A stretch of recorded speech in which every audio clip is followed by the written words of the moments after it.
और आज भी कुछ लोगों में उसी तरह का घमंड शायद छा गया है कि उनको लगता है क्षत्रिय ही सबसे ऊंचे होते हैं, इसलिए सब क्षत्रिय बनने की होड़ लग गई है। और वो खुद को तो क्षत्रिय कह नहीं सकते डायरेक्ट, इसलिए वो सुहलदेव जी को जब तक क्षत्रिय कहेंगे नहीं तब तक वो खुद क्षत्रिय अपने आप को घोषित नहीं कर पाएंगे। भारत में वंश, गोत्र, जाति ये सामाजिक व्यवस्था है, तो उस आधार पर कहीं न कहीं सुहेलदेव जी भी किसी जात में पैदा हुए। तो अब तक जो प्रामाणिक अभिलेख मिलता है उसके अनुसार वो भर थे।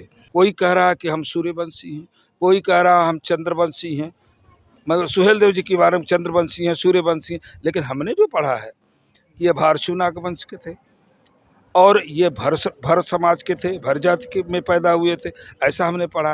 अब कोई क्या कह रहा है, लोकतंत्र है, सबको अधिकार है। अगर आप लोग कहते हो कि आप उनके वंशज हो तो आपको तो अभी तक किसी न्यास में जगह नहीं मिली। आपका क्षत्रित्व तो कहाँ चला जाता है?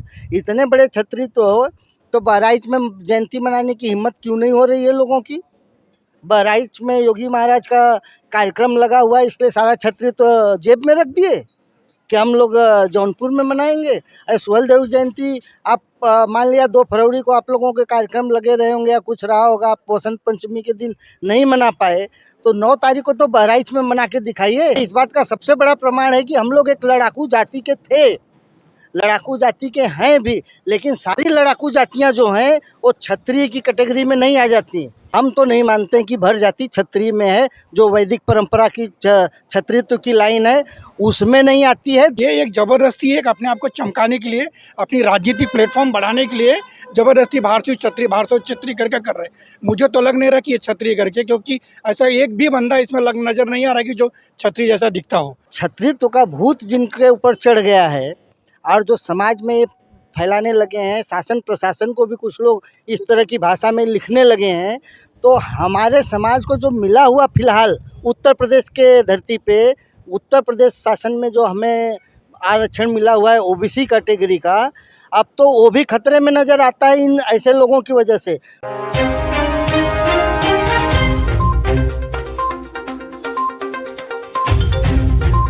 नमस्कार दोस्तों, राजभर एक्सप्रेस में आप लोग का तहे दिल से स्वागत है। इस समय हम नासिक से लौट रहे हैं और एक ढाबे पे रुके हैं और आज राष्ट्रवीर महाराजा सुहेलदेव राजभर जी की जयंती नासिक में राष्ट्रीय राजभर सेवा संघ नासिक शाखा द्वारा बड़ी धूमधाम से मनाया गया, जिसके मुख्य अतिथि के रूप में उत्तर प्रदेश से चल के आए समाज सेवी आदरणीय पंचम राजभर जी का आगमन हुआ।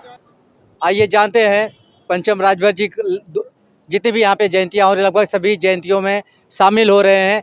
आइए बात करते हैं और जानते हैं कि मुंबई में आगमन और जो राष्ट्रवीर महाराजा सुहेलदेव राजभर की जगह जगह जयंतियाँ मनाई जा रही हैं, क्या कहेंगे सर?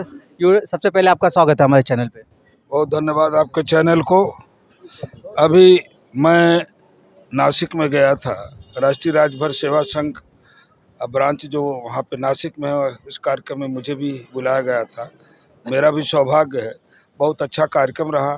वहाँ के हमारे संगठन के पदाधिकारियों ने काफ़ी स्नेह दिया, सम्मान दिया और अच्छी संख्या में लोग इकट्ठा हुए। हम लोगों की बात को बहुत गंभीरता से सुना है।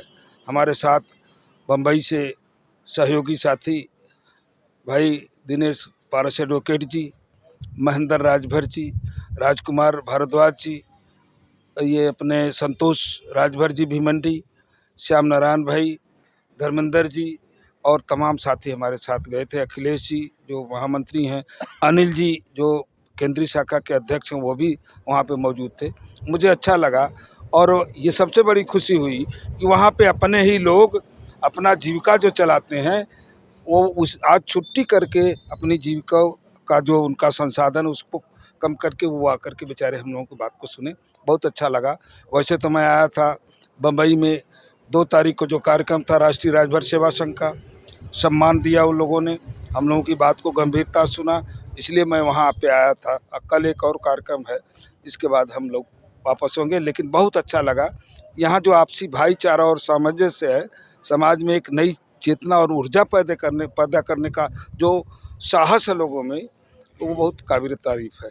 जैसे सर महाराजा सुहेलदेव राजभर की जयंती हम मनाते हैं, लेकिन इतिहास के बारे में कुछ लोग ऐसे लोग हैं जो कुछ अक्सर महाराजा सुहेलदेव राजभर जी को विवादों में रखते हैं। अपने ही समाज के लोग दूसरों को सौंप रहे हैं। कहना चाहेंगे कि अभी आगामी कुछ जयंतियाँ होने रही हैं, उसमें तरह तरह के राजभर समाज के जो सुहेलदेव हैं, कहीं छतरी बनाया जा रहा है, कहीं वगैरह वगैरह बनाया जा रहा है, उसमें क्या कहेंगे सर आप? देखिए, लोकतंत्र है, लोकतंत्र में सबको अधिकार है और विचार अभिव्यक्ति का विचार तो वो है अधिकार, लेकिन कहीं न कहीं जो तथ्यपरक चीज़ हो उसको कहना चाहिए। मुझे कहने में गुरेज नहीं है कि अब तक जो हम लोगों ने देखा है, अध्ययन किया है, हमारे तमाम शोधकर्ताओं ने अध्ययन किया है, तो उसके आधार पर हम लोग को देखे कि वहाँ पे भर शब्द का प्रयोग किया गया है सुहेलदेव जी के लिए। इसलिए हम कहते हैं कि हम उनके वंशज हैं। और ये आप भी जानते हो कि भारत में वंश, गोत्र, जाति ये सामाजिक व्यवस्था है, तो उस आधार पर कहीं न कहीं सुहेलदेव जी भी किसी जात में पैदा हुए। तो अब तक जो प्रामाणिक अभिलेख मिलता है उसके अनुसार वो भर थे, ऐसा अभिलेख मिलता है। अब कुछ लोग क्या कह रहे हैं, अब कोई कह रहा है कि हम सूर्यवंशी हैं, कोई कह रहा है हम चंद्रवंशी हैं, मतलब सुहेलदेव जी के बारे में चंद्रवंशी हैं, सूर्यवंशी हैं, लेकिन हमने भी पढ़ा है कि ये भारशु नागवंश के थे और ये भर समाज के थे, भर जाति के में पैदा हुए थे, ऐसा हमने पढ़ा। अब कोई क्या कह रहा है, लोकतंत्र है, सबको अधिकार है, इससे ज़्यादा अच्छा जो है वक्ता हमारे वकील साहब देंगे, उनसे पूछिए आप। चलिए जानना चाहेंगे, जैसे आपने कहा कि जो आपने किताबें पढ़ी उसमें सुहेलदेव जी के ऊपर जो लिखा है भर शब्द का यूज़ किया गया है। हम जानना चाहेंगे, एडवोकेट दिनेश राजभर जी हैं, राष्ट्रीय राजभर सेवा संघ के पूर्व उपाध्यक्ष हैं। क्या जो सर ने जैसे सूर्यवंशी अदर जो बता रहे हैं, क्या उनके लिए अलग से किताब है कि या हमारे समाज के ही लोग सुहेलदेव जी को बांट रहे हैं? देखिए, अभी भी निरंतर अध्ययन की ज़रूरत हम सभी के लिए है।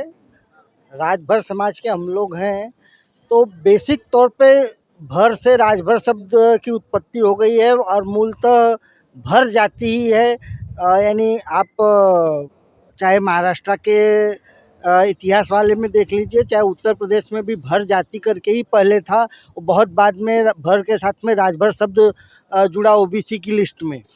तो मूलतः जाति के रूप में भर शब्द है सरकारी रिकॉर्ड में। और जहाँ तक सुहेलदेव जी की भी बात है, तो सुहेलदेव जी के बारे में भी अभी तक के जो इतिहास, प्रमाणित इतिहास जो हमारे भी इतिहासकारों ने बताया है या जो पुराने लेख मिले हैं, उसमें भर या थारू जाति इस तरह से ही उनका उल्लेख आता है।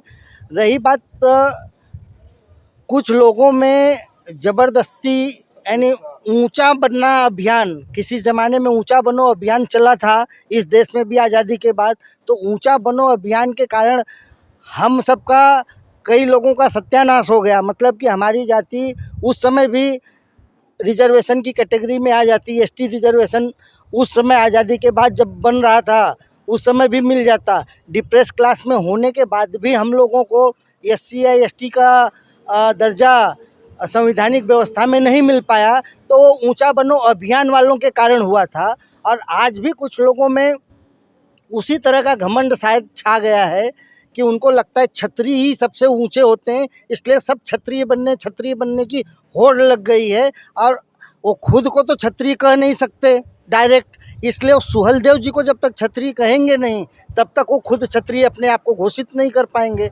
इसलिए एक जो दौर चल गया है ना, उस दौर के कारण सब लोग अपनी कनेक्टिविटी जोड़ने में चले गए हैं और ज़बरदस्ती महाराजा सुहेलदेव जी को भी सूर्यवंशी बनाने लगे हैं। और कुछ लोग तो राम से भी अपना रिश्ता जोड़ने लगे हैं कि राम के वंशज हैं या इनके वंशज हैं। और आप किसी के भी वंशज हो, भर जाति के, तो अगर आप लोग कहते हो कि आप उनके वंशज हो, तो आपको तो अभी तक किसी न्यास में जगह नहीं मिली। आपका क्षत्रियत्व तो कहाँ चला जाता है? इतने बड़े क्षत्रियत्व हो तो बहराइच में जयंती मनाने की हिम्मत क्यों नहीं हो रही है लोगों की?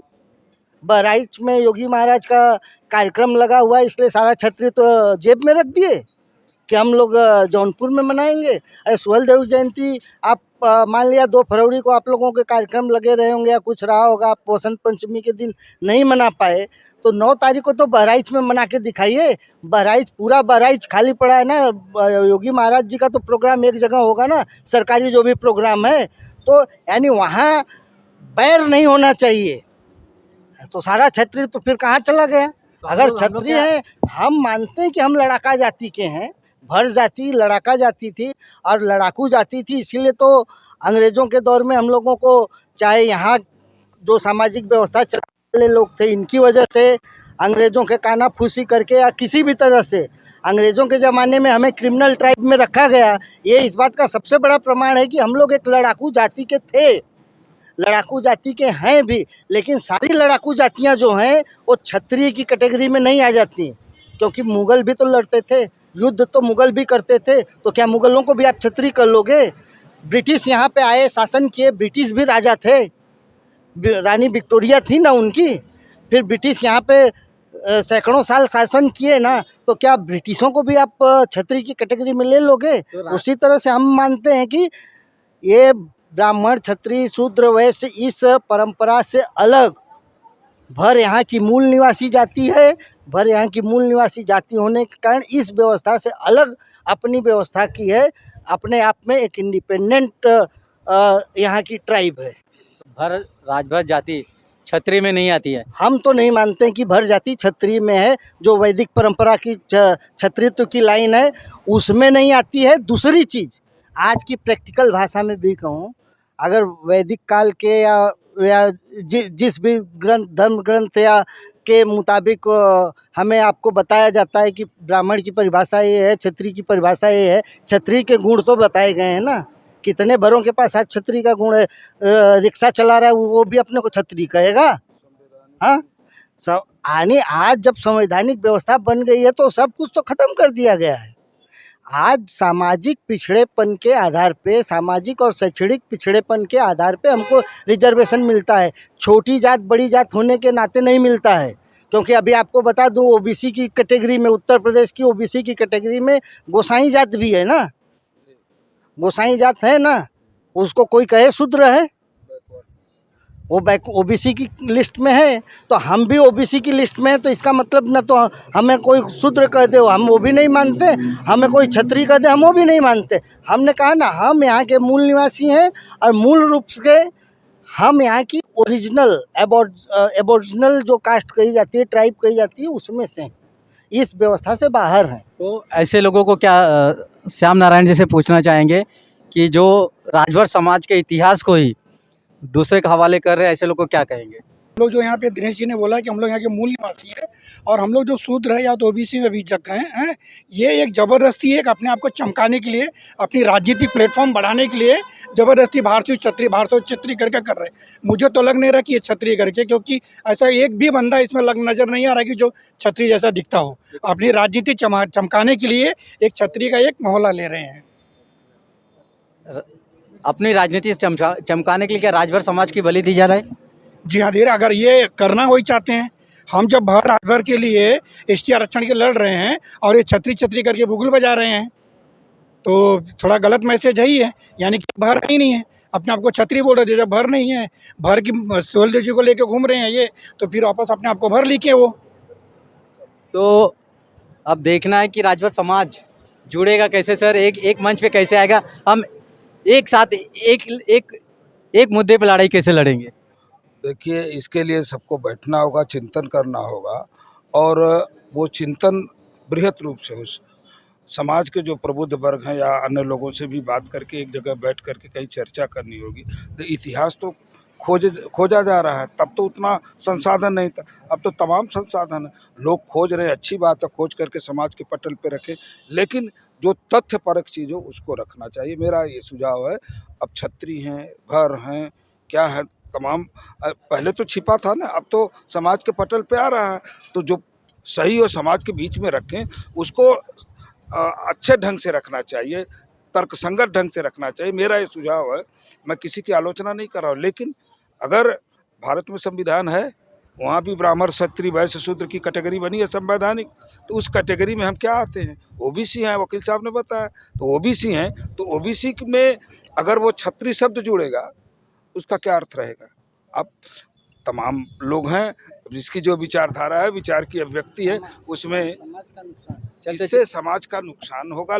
हाँ, खोज करें, उसको समाज के पटल पर रखें, तर्कसंगत ढंग से रखें, उन ऐसे लोगों का हम स्वागत करते हैं। सर चलते थे आखिरी सवाल, जैसे आपने कहा कि हमें एक पटल पे आना है, लेकिन हमारे समाज के लोग हैं जो खुद को आगे समाज से क्या समाज सेवक बताते हैं, आरक्षण या कोई भी मुद्दा हो जाए, बात तो करते हैं हम समाज के लिए आगे आ रहे, लेकिन जब जैसे आप कह रहे हैं बैठक होनी चाहिए, तब क्या सबको ईगो आ जाता है कि हमसे बड़ा कोई नहीं, तब कहाँ जाते हैं लोग? देखिए, दलगत भावना से ऊपर उठ करके अगर सामाजिक चिंतन की भावना आएगी तभी हम कुछ एक जगह बैठ सकते हैं, अन्यथा वो ईगो की जो भावना बोल रहे हैं आप ना, हम सबसे ज़्यादा विद्वान, हम सबसे ज़्यादा काम करने वाले लोग, हमारा ही नाम हो, ये रहेगा तो बड़ा मुश्किल सा है, मुझे नहीं लगता। लेकिन हम लोगों को प्रयास करना चाहिए, सबको मिल करके, मैं अकेले नहीं, तमाम साथी हैं, इन लोगों को मिल करके प्रयास करना चाहिए। सामाजिक संगठन है, सामाजिक व्यक्ति हैं लोग, ऐसे लोग बैठ करके एक जगह चिंता, अन्य जातियों का सीखें कि अपने समाज का मुद्दा आएगा तो इकट्ठा हो जाएंगे, चाहे किसी दल में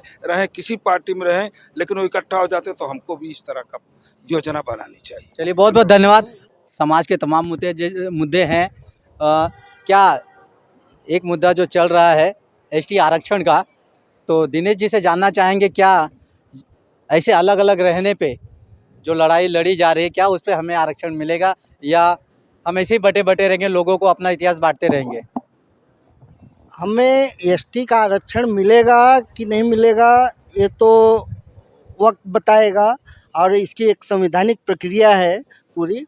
लेकिन जो कुछ लोगों ने छत्रित्व का भूत जिनके ऊपर चढ़ गया है और जो समाज में फैलाने लगे हैं, शासन प्रशासन को भी कुछ लोग इस तरह की भाषा में लिखने लगे हैं, तो हमारे समाज को जो मिला हुआ फिलहाल उत्तर प्रदेश के धरती पे, उत्तर प्रदेश शासन में जो हमें आरक्षण मिला हुआ है ओबीसी कैटेगरी का, अब तो वो भी खतरे में नज़र आता है इन ऐसे लोगों की वजह से, जो अपने स्वार्थ या अपनी राजनीति कर लीजिए, अपनी महत्वाकांक्षा कर लीजिए। कुछ लोग अमीर हो गए हैं, धन धान्य से संपन्न हो गए हैं, तो वो सोचते हैं कि उनके इस छत्रित्व के कारण, उनके इस गुरूर के कारण आज हमारे गरीब ओबीसी समाज के राजभर जो लोग हैं, जो ओबीसी की कैटेगरी में हैं, वो आरक्षण से वंचित हो सकते हैं। अभी हमारे पास गिने चुने अफसर हैं भाई, ओबीसी समाज से गिने चुने लोग पढ़ लिख पा रहे हैं। धनी आदमी तो वैसे भी क्रीमी लेयर में आ जाता है, वो भी राजभर भी होगा, अगर उसकी 8 लाख 10 लाख की संपत्ति है तो वैसे भी बाहर आ जाता है, वो यानी क्रीमी लेयर में जो है वो बाहर आ जाता है, उसको रिजर्वेशन नहीं मिलता। तो ओबीसी का रिजर्वेशन पाकर तो हमारे अंदर का जो आर्थिक रूप से दुर्बल तबका है वो आगे बढ़ सकता है, उसको उम्मीद है। लेकिन अगर ये लोग ये डिमांड करने लगे हैं आजकल कुछ लोग कि हमें इस सूची से बाहर कर दो, इस सूची से बाहर कर दो, तो ऐसे में तो हमारे बहुत बड़े तबके का नुकसान हो जाएगा। हमारे पास आज भी अफसर नहीं है, हम लोग आईएएस तलाश रहे हैं कि कोई आईएएस उभरे। आईएएस उभरना तो छोड़िए, पीसीएस भी नहीं होगा एक को, अगर ये इन लोगों ने छत्रित्व का नशा उतारा नहीं तो। और ये हमारे समाज को ध्यान में रखना है कि जबरदस्ती ऊंचा बनो अभियान में मत शामिल हो। आप सब ऊंचे हो, सब समान हैं। इस देश के भारतीय संविधान ने हम सबको समान बना दिया है, चाहे ठाकुर हो, बाभन हो, भर हो, भूइहार हो, अहीर हो, गड़ेरिया हो, नुनिया हो, तेली हो, सबके सब एक समान है। जातिगत रूप से सब एक समान है, किसी की जाति ऊंची नहीं नीची नहीं। हम सामाजिक रूप से, आर्थिक रूप से पिछड़े हैं, इसलिए हम लोगों को आरक्षण की आवश्यकता है। और हमें संवैधानिक रूप से आरक्षण जो मिल रहा है, उस आरक्षण पे कोई चोट न पहुँचे। अगर ऐसा चोट पहुँचाने का काम क्षत्रिय लोग करेंगे, क्षत्रिय बनने वाले राजभर करेंगे, तो वो बहुत भी समाज के साथ विघातक काम करेंगे, समाज का नाश करने का काम करेंगे अपनी महत्वाकांक्षा के चलते, और उनकी महत्वाकांक्षा भी पूरी नहीं होगी, ये भी कहता हूँ, क्योंकि आप दूसरों की हाय लेके कुछ बन नहीं पाओगे। चलिए, बहुत बहुत धन्यवाद। तो अब देखना है कि राजभर समाज के लिए जो ज़रूरी है उसके लिए लोग एक मंच पे आते हैं कि नहीं आते हैं। कोई क्षत्रिय बन रहा है, कोई क्या बन रहा है, हम लोग से आप जानना चाहेंगे, आप लोग क्या हैं, क्षत्रिय हैं कि कौन सी कैटेगरी में आते हैं, ज़रूर कमेंट बॉक्स में बताइए। समाज के लिए, अगर समाज का विकास चाहिए, सबको एक मंच पे आना पड़ेगा। जैसे आदरणीय पंचम जी ने कहा कि हम एक पटल पे आना, लेकिन सब लोग कहते हैं कि हम पटल पे आएंगे, लेकिन ईगो की वजह से नहीं आ पाते कि हाँ, खुद को आगे लेके आना, खुद को हाईलाइट करना है। इसी चक्कर में समाज को पीछे कर रहे हैं। ये हमारा वीडियो आपको कैसा लगा कमेंट बॉक्स में बताएं। मिलते किसी अगली वीडियो में। जय हिंद, जय भारत। अगर आप चैनल पे नए हो तो चैनल को सब्सक्राइब करना ना भूले। वीडियो को ज़्यादा से ज़्यादा शेयर कीजिए।